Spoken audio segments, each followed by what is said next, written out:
Well, for example, war is our #1 business. And we devote more time, more money, more laboratory space, more genius in the natural sciences to war than anything else that's done in this country.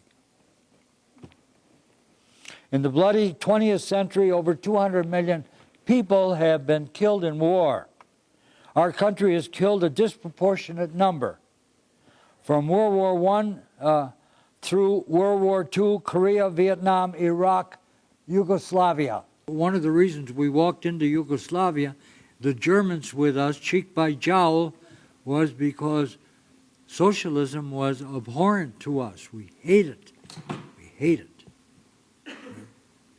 And Yugoslavia was a socialist federation. To have this in Europe was unthinkable to us. We just wouldn't tolerate it. We have on our hands weather modification as, quote, a force multiplier. The Air Force swears that it will, quote, own the weather by 2025. Own it. Control it at will. And we have this lovely installation on the northern oil slopes of Alaska called HAARP, High Frequency Active Auroral Research Project, which uses the gas from that very rich oil deposit, the natural gas, to power an enormous generator which beams electromagnetic pulse into the ionosphere, and which the scientists claim can act as an ABM shield, can act as a weather modifier, can act as a counterinsurgency measure anywhere on Earth.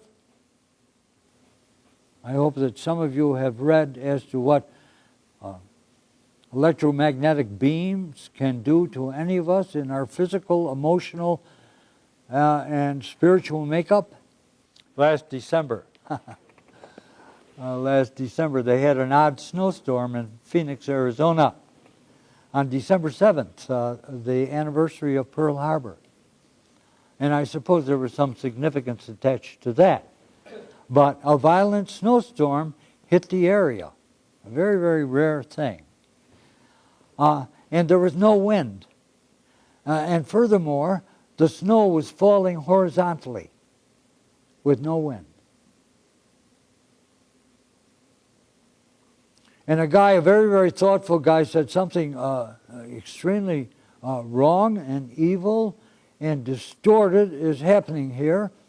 And he took his four-wheeled vehicle and he climbed a neighboring peak, and he looked down and the snowstorm was swirling all the way around the peak, a couple of thousand feet down, and up there it was calm and sunny and utterly beautiful. And it was a HAARP experiment.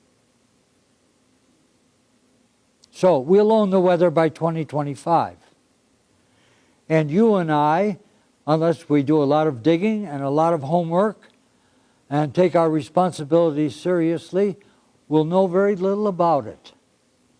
It'll just be done for us.